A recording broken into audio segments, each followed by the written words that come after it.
ভৌতিক চিঠি স্পিরিচুয়াল দুনিয়ায় আপনাকে স্বাগত। নমস্কার বন্ধুরা, কেমন আছেন সবাই?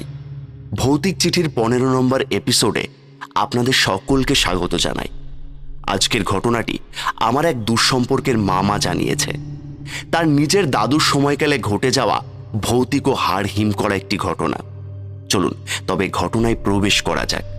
তবে তার আগে বন্ধুরা, চ্যানেলটিকে লাইক ও সাবস্ক্রাইব করে নিন এবং কানে হেডফোনটি ভালোভাবে লাগিয়ে নিন, যাতে আমাদের ঘটনাটি ভালোভাবে ফিল করতে পারে। আজ ঘটনা পাঠে আমি বাপি এবং দুর্বা, সাউন্ডে রুদ্র স্টুডিওস, পোস্টার ডিজাইনে পিয়ালি এবং সমগ্র পরিচালনায় সৌম্যদীপ এবং পারমিতা।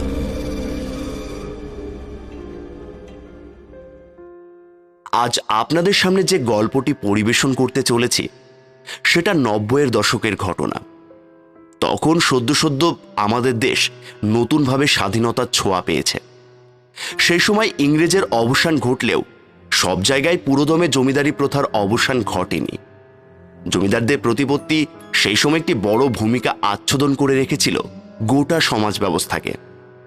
মুর্শিদাবাদ জেলার অন্তর্গত ভাদুর নামক এক ছোট্ট গ্রামের ক্ষমতায় থাকা জমিদারের ম্যানেজার ছিলেন আমার সেই মামার নিজের দাদু।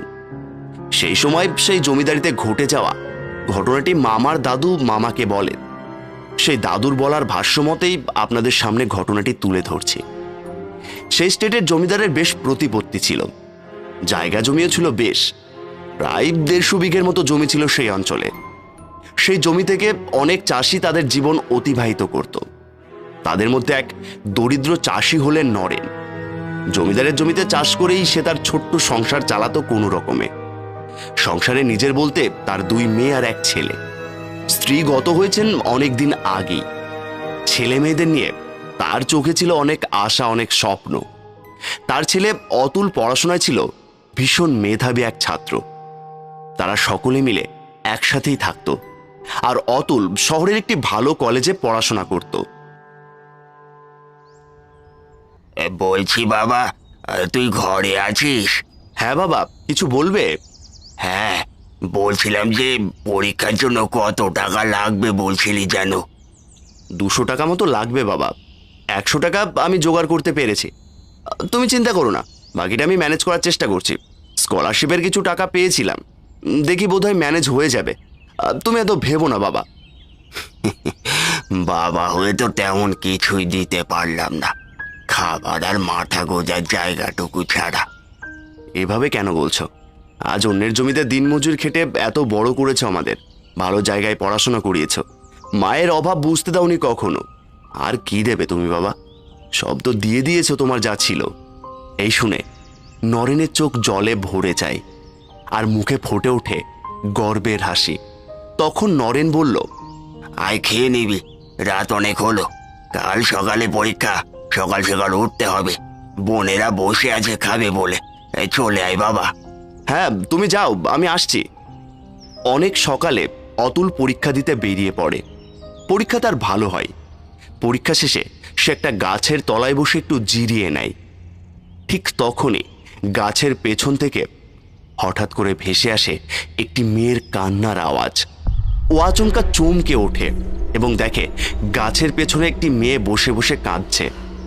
অতুল তাকে বলে, কি হয়েছে তোমার? কাঁদছো কেন? কোনো বিপদে পড়েছ? তোমার কি কোনো সাহায্য লাগবে? আমায় বলতে পারো। না, আপনি কেন আমার উপকার করবেন? আমি ভাবছিলাম তুমি হয়তো কোনো বিপদে পড়েছো, তাই বলছিলাম। আচ্ছা কিছু না, তাহলে আমি আসি। বলছি, শুনুন শুনুন, আপনিও কি এই প্রথম বর্ষের ছাত্র? আপনিও কি পরীক্ষা দিতে এসেছেন? হ্যাঁ, কেন বলুন তো? না, তেমন কিছু নয়। আপনার পরীক্ষা খুব ভালো হয়েছে বলুন। হ্যাঁ, আশা রাখছি ভালো ফল হবে। আসলে কিছু মনে করবেন না, আমার এক্সাম খুব খারাপ হয়েছে, বোধহয় পাশ করতে পারবো না, তাই আমি রেগে গিয়ে আপনাকে বলে দিয়েছি, ক্ষমা করবেন। না না, সেরকম কিছু না, ঠিক আছে। আসলে আমার বাবা একজন নামী ব্যক্তি, আমি যদি পাশ করতে না পারি বাবার মান সম্মান নষ্ট হবে, হয়তো আমাকে মেরে ফেলবে যদি শোনে। চিন্তা করবেন না, সব ঠিক হয়ে যাবে।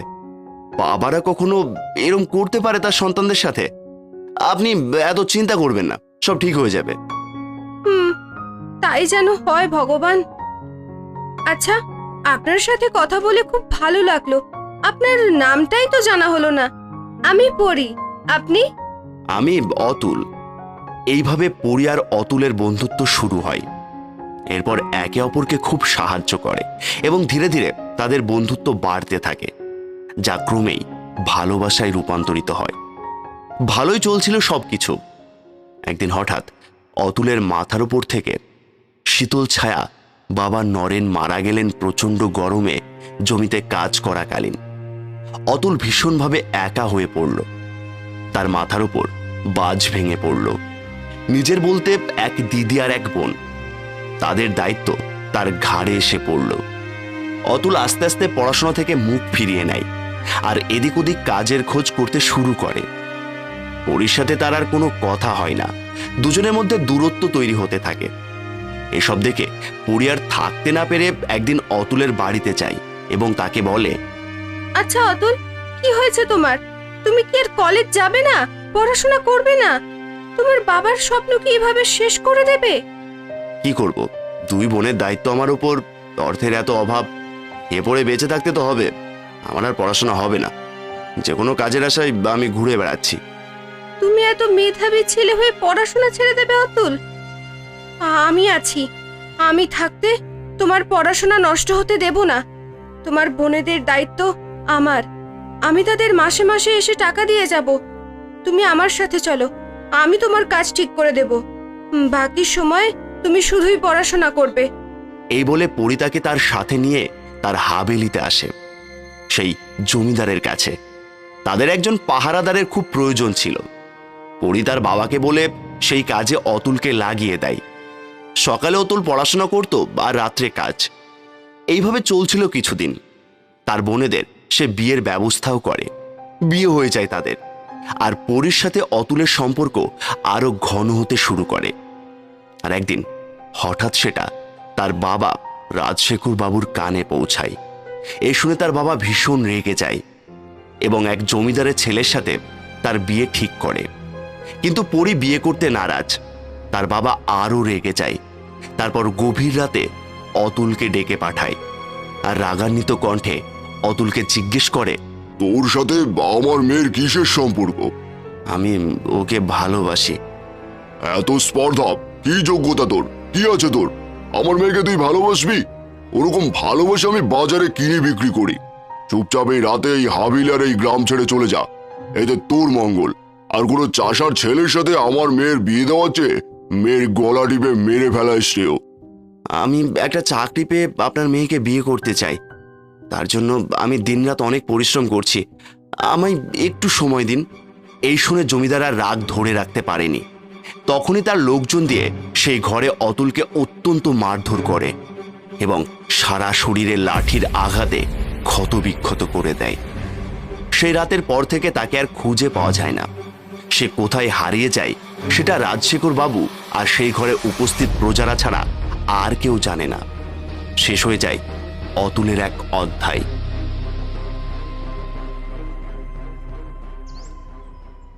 পরের দিন সকালবেলায়, কি বলছো বাবা তুমি?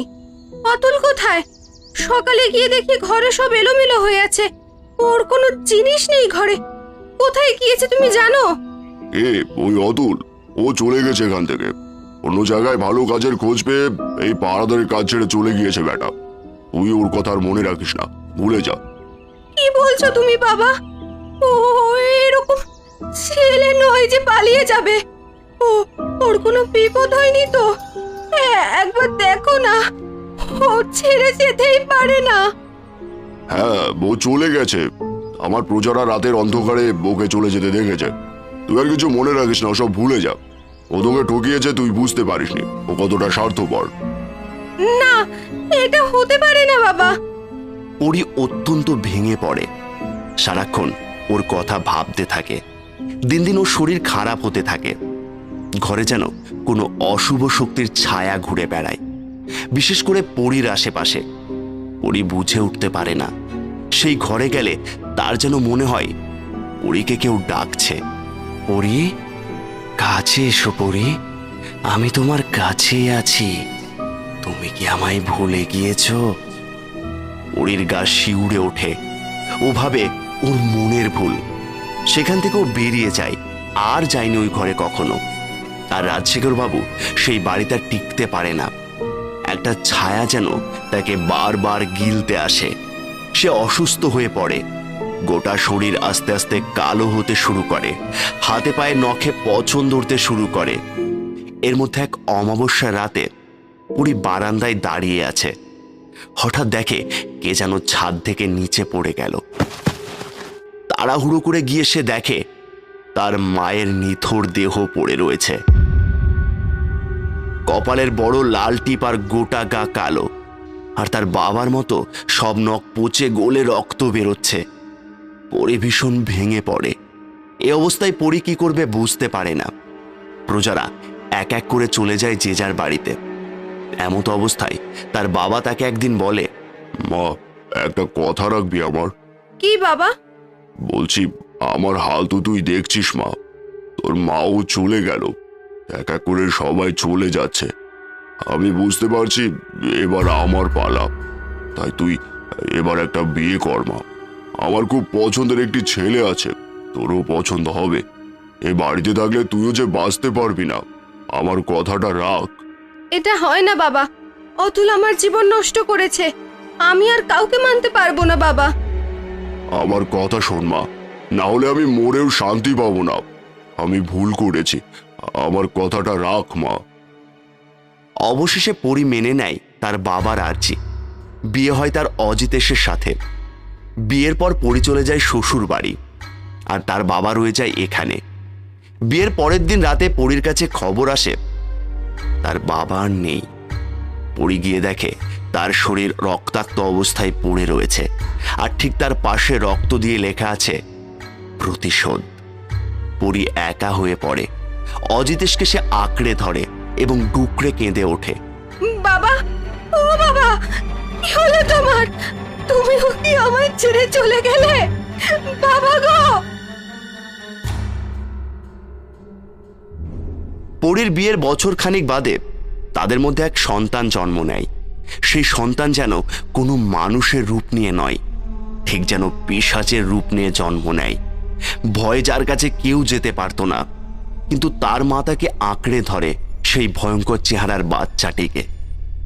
জন্মানোর পর থেকে সে তার বাবাকে আঁচড়াতে যায়, কামড়াতে যায়। কালো ধারালো নখের আঁচড়ে জর্জরিত করে, যেন তার সব রাগ তার উপরে। দাঁতগুলো তার বেরিয়ে এসছে বাইরের দিকে। গোটা শরীর শীর্ণ আর কালো। শরীরের সব শিরা উপশিরা যেন ফুটে উঠেছে। চোখ দুটো লাল, আর মনে দুটো সব সময় ওপরের দিকে থাকে। এই ভয়ঙ্কর বাচ্চাটিকে তার মা অনেকবার ডাক্তার দেখায়, কিন্তু কোনো কাজ হয় না। তার জন্য তার মা সব করে, ভগবানের কাছে গিয়ে প্রার্থনা করে, কিন্তু কোনো কাজে দেয় না। আর তার বাবাকে দেখলেই যেন সে তাকে আক্রমণ করতে চায়। সবাই বলে ও কোনো মানুষ নয়। ওকে কোথাও দিয়ে আসতে কিন্তু মায়ের মন মানে না। তাকে সে যেন আরো আঁকড়ে ধরে। একদিন তার শাশুড়ি মা তাকে বলে, বৌমা, অনেক তো ডাক্তার দেখালে, এবার ওকে আমি বলি কি এক তান্ত্রিকের কাছে নিয়ে গেলে কেমন হয়? আমার গুরুদেবের চেনা জানা অনেক বড় তান্ত্রিক আছে। এ যদি তোমার ছেলেকে ঠিক করতে পারে।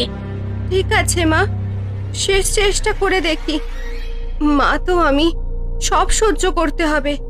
এই চেষ্টাটাও না হয় করে দেখি। আশা একটাই, যদি ভালো হয়ে যায়।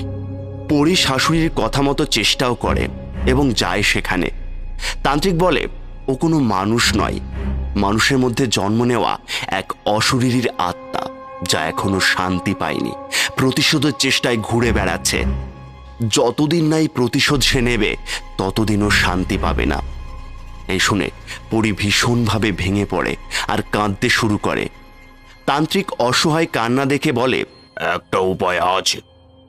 অমাবস্যার এক রাতে তুই জবা, সর্ষে আর তিল তোর স্বামীর মাথার একটি চুল নিয়ে আসবি, মুখে কোনো কথা বলবি না। সেদিন আমি যজ্ঞ করব, মহাযজ্ঞ হবে সেই দিন। তার কথা মতো পরি সব কিছু করে এবং যজ্ঞ শুরু হয়ে যায়। যজ্ঞের চলাকালীন হঠাৎই অচৈতন্য হয়ে পড়ে পরি, আর দেখে অতুল তার কাছে এসে পাশে বসে কাঁদছে। কি ভুল ছিল আমার, কি ভুল ছিল? মানে অতুল, তুমি কোথায় ছিলে এতদিন? জানো কত কি হয়ে গেছে? সব জানো পরি, তুমি সব জানো। তুমি আমায় ঠকিয়ে চলে গিয়েছিলে, তার জন্য আমার এই অবস্থা। একদিন তোমার বাবা আমাকে তাড়িয়ে দিয়েছিল, আজ তুমি তাড়িয়ে দিচ্ছ আমায়। আমি কি ভুল করেছিলাম পরি? মানে কি বলছো? বুঝতে পারছি না। তোমার বাবা সেদিন রাত্রে আমাকে আঘাতে আঘাতে জর্জরিত করে তোলে, তারপর আমায় বস্তাবন্দি করে সেই ঘরের মাটি খুঁড়ে আমায় জ্যান্ত কবর দিয়ে দেয়। আমার আর আমার বাবা সব আশা স্বপ্নকে শেষ করে দেয়। আমিও শান্তি পাইনি সেদিন থেকে। প্রতিশোধের আগুন জ্বলে উঠেছে আমার মধ্যে, এখনো জ্বলছি। আর কি চাও তুমি? বাবা আমার জীবনটাকে শেষ করে দিয়েছে, তুমিও এভাবে শেষ করে দিচ্ছ আমার সন্তানকে। ছেড়ে দাও ওকে, ওর তো কোনো দোষ ছিল না। এই বলে কাঁদতে থাকে আর মিনতি করতে থাকে। অতুল তার যন্ত্রণার দেখতে পারে না, নিজ থেকেই তার সন্তানের দেহ থেকে ধোঁয়াশার মধ্যে মিলে যায়। তারপরে জ্ঞান ফেরে পরির। পরি তখন সমস্ত ঘটনা সেখানে বসে থাকা সকলকে জানায়। কি ঘটেছিল অতুলের সাথে, আর তার বাবা কতটা নীচ কাজ করেছিল সেটাও জানায়। তার বাবার করা পাপ তাদের এই কষ্টের জন্য দায়ী। তখন তান্ত্রিক সেসব শোনার পর বলে, তোমরা শীঘ্রই সেই বাড়ির মেঝে খনন করে অতুলের অস্থির অন্ত্যেষ্টিক্রিয়া সম্পন্ন করো, আর মনে করে গয়ায় তার নামে পিণ্ডদান করে এসো। তান্ত্রিকের কথা মতো বাড়ির মেঝে খুঁড়লে বেরিয়ে আসে অতুলের অস্থি। কান্নায় ফেটে পড়ে পড়ি। তখন উপস্থিত সবাই অস্থির শেষক্রিয়া সম্পন্ন করে এবং সপ্তাহখানেক পরে গয়ায় তার নামে পিণ্ডদান করে আসে। ঘটনার মাস দেড়েক পর তাদের বাচ্চাটিও মারা যায়।